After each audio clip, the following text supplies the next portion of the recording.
Hey everybody, welcome back to In Bed with a Millennial. I'm the Millennial Javeda Bay, and this is my bed. And it is October, which means it is one of my favorite times of year. If you don't know what I mean, it's Kinktober. And that means that it's all about kink and BDSM all month long. So if you were somebody that's like interested in kink and BDSM, like your interest is piqued, but you don't know, what to do, how to enter, this is the spot for you all month long. Or if you're like, Joanne, I know a little bit, but like I would like to know more, this is your spot all month long. I'm excited. I love this month. I love talking about kink and BDSM. And Kinktober is a month that's dedicated to like normalizing kink and BDSM. That's why it's a whole month to talk about it so that everybody understands like kink and BDSM is normal and okay for people to engage in and should be celebrated. So yeah, we are going to be talking about it all month long, but today I specifically want to talk about kinky activities that a lot of people probably engage in that don't consider themselves to be kinky or in the world of kink and BDSM that they probably already do, meaning you already engage in kinky activities. So let's get into it. So a lot of people, when they think of kink and BDSM, they think of like the mainstream depictions of it, which means like it's only a painful thing, like it's you being hit and beat and like tied up and all that stuff. And yes, that can be a part of it, and also it doesn't have to be a part of it. Kink and BDSM is what you make it. But essentially kinky activities are anything that's not vanilla sex, and that's where things get a little like dicey, because who gets to decide what's vanilla? For some people, like being spanked during sex is like vanilla. Like that's like, what? That's nothing. To other people, that's super kinky because like I wouldn't do that normally. So defining kink has a general idea around it, but for specific activities and based on the individual, kink and BDSM looks completely different. Hence why some people may not realize that the activities they engage in are kinky, because they're like, that's just like my definition of vanilla sex. So just let's like clear that, make that completely clear. Okay, so Jave, what are some kinky activities that I might be doing in my vanilla sex that I didn't realize? Well, as I mentioned last week, if you are engaged in any type of choking during sex, if you are in the midst of it and you're like, choke me, daddy, that's kinky. Also, using the honorific daddy, kind of kinky. But yeah, so breath play, that's also what it falls under, the kink of breath play, meaning you are playing with how people breathe, obviously. And so choking is one of those ways, and there's different levels of choking. Like you can do like the soft choking, which is honestly where most people sit. Like unless you're really deep in kink and BDSM and breath play, you really are not going much further than soft choking. But there's harder choking and then like straight up it's asphyxiation. So different levels to it, but choking is a kinky activity. It's a kinky activity referred to as breath play. Spanking, another really common kinky activity that so many people engage in, and not even just like during sexual activity. If you are the type of person that when your partner's in the kitchen and you walk by and you see their booty cheeks and you just give them a little spank, impact play, that's what it is. Spanking is a form of impact play, and it can be done in a wide variety, with a wide variety of materials, including like your actual hand when you spank somebody, or actual materials such as like paddles, floggers, things of that nature, all fall under impact play.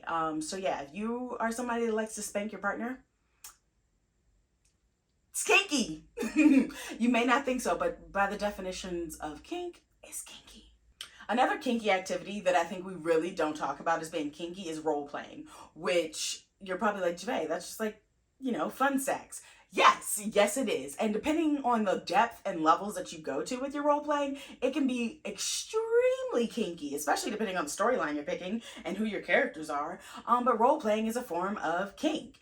And so if the next time you decide to pull out that like doctor jacket and like play nurse and doctor or patient doctor, whatever you want to do, you're getting a little kinky. The next one is one of my favorites because a lot of people just like truly do not realize. It's degradation, which is essentially like you're like saying stuff to people to like tear them down. But like in a bedroom situation, a sexual situation, degradation can be a lot of different things. But commonly, if you are somebody that likes dirty talk in the bedroom, mainly being called like a slut or a dirty little whore, things of that nature, that's degradation. They are degrading you by calling you those things. But I want to also throw out here that Slut is also can be an empowering term depending on who you were talking to. I use it in a very empowered way. Your girl's a slut and I'm proud of it. So yes, just like wanted to throw that out there. But if you like to be called dirty names during fun time, you may or may not have a degradation kink. I'm just saying. And the last one that is a very common kinky activity that people do is forms of bondage. So a lot of people, when they hear that, they think of like really being like tied up in like super intricate ways, or like really like sturdy, like Loctite, like types of forms of restraints. But a lot of people engage in it in ways that you're just like, oh, okay. So if you have ever ran and grabbed like a tie to tie somebody's wrist up, or you have used your belt, I don't usually recommend that, to like keep somebody like tied to the headboard, that's a form of bondage. You are engaging in bondage, using restraints. So yeah, lots of different ways to do it. But yeah, those are just a handful of kinky activities that even vanilla folks probably engage in. So are you seeing now that like kink and BDSM is not as intimidating as mainstream media has made you think? Like, do not trust the hype of TV and movies. Like, they lie. And kink is a lot of different things, looks a lot of different ways, and there are a lot of different levels to it. And know that like you're not alone. If you engage in any of those activities, like knowingly being a kinkster, or just like enjoying those activities and not really saying that you're a kinkster, you're not alone. Engaging in kink and BDSM activities is so common, like so common, which is also funny considering like how like taboo it is. It's extremely common. According to a survey done of 12,700 Americans, 37% of people engage in kink BDSM activities. 37% out of a sample of 12,700 people. That's pretty big. Like 37% of that is a big number. That's also a really big sample. Also, think about how many people are actually in the US and the world. Like, if that's already 37, like that's a lot of people that probably engage in kink and BDSM. So it's extremely common and you're not alone. Also, like the US is like the third country in terms of like kinkiest, most BDSM-y. The top two are Germany and Brazil. So if you're like, oh wait, I'm planning a vacation, I want to go somewhere kinky, go to Germany, go to Brazil.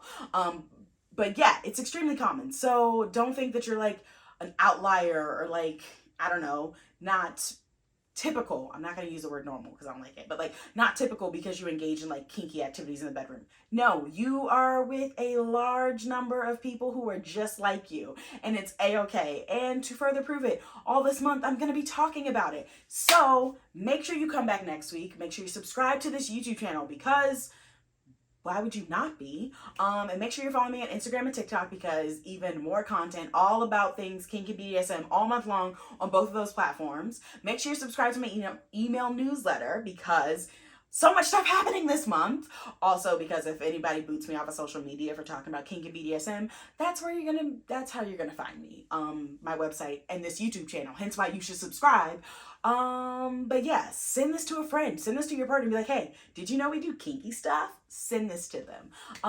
But yeah, let me know what questions you have. Like, what do you want to know? What kinks are you like, oh, Javay, is this a kink? Let me know. Drop it in the comments, send me a DM, shoot me an email, whatever you want to do. But get ready for a dang good time of us talking about kink and BDSM.